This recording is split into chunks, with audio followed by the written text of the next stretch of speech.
श्रीमद् भगवद गीता अध्याय 4 श्लोक 18 कर्मण्यकर्म यः पश्येद कर्मणि च कर्म यः स बुद्धिमानुष्येषु स युक्तः कृत्स्नकर्म કૃત।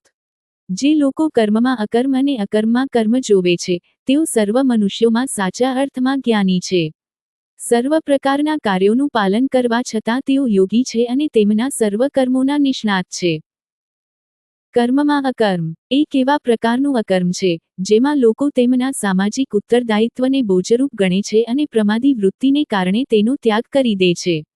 તેઓ શારીરિક દૃષ્ટિએ તો કર્મનો ત્યાગ કરી દે છે પરંતુ તેમનું મન ઇન્દ્રિયોના વિષયોનું ચિક્કાર નિરંતર કર્યા કરે છે। આવી વ્યક્તિઓ નિષ્ક્રિય પ્રતીત થાય છે પરંતુ તેમના આ આળસ અને પ્રમાદ વાસ્તવમાં અપરાધયુક્ત કાર્ય છે। જ્યારે અર્જુને સૂચવ્યું કે તે યુદ્ધ લડવાના તેના કર્તવ્યથી દૂર રહેવા માગે છે ત્યારે શ્રીકૃષ્ણે કહ્યું કે આમ કરવું એ પાપ ગણાશે અને આ અકર્મણ્યતાને કારણે તેણે નરકમાં જવું પડશે। અકર્મમાં કર્મ કર્મયોગીઓ દ્વારા ભિન્ન પ્રકારનું અકર્મ કરવામાં આવે છે। તેઓ ફળમાં આસક્તિ રાખ્યા વિના તેમના સામાજિક ઉત્તરદાયિત્વનું પાલન કરે છે તેમજ તેમના કર્મોના ફળ ભગવાનને સમર્પિત કરી દે છે। સર્વ પ્રકારના કર્મોમાં વ્યસ્ત રહેતા હોવા છતાં તેઓ કાર્મિક પ્રતિક્રિયાઓમાં ફસાતા નથી કારણ કે તેમનું અંગત સુખ માણવાનો કોઈ હેતુ હોતો નથી।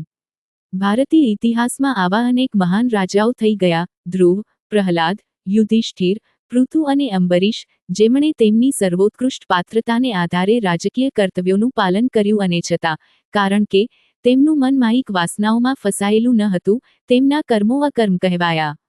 અકર્મનું બીજું નામ કર્મ યોગ છે જે અંગે અગાઉના 2 અધ્યાયમાં વિસ્તૃત ચર્ચા કરવામાં આવી છે।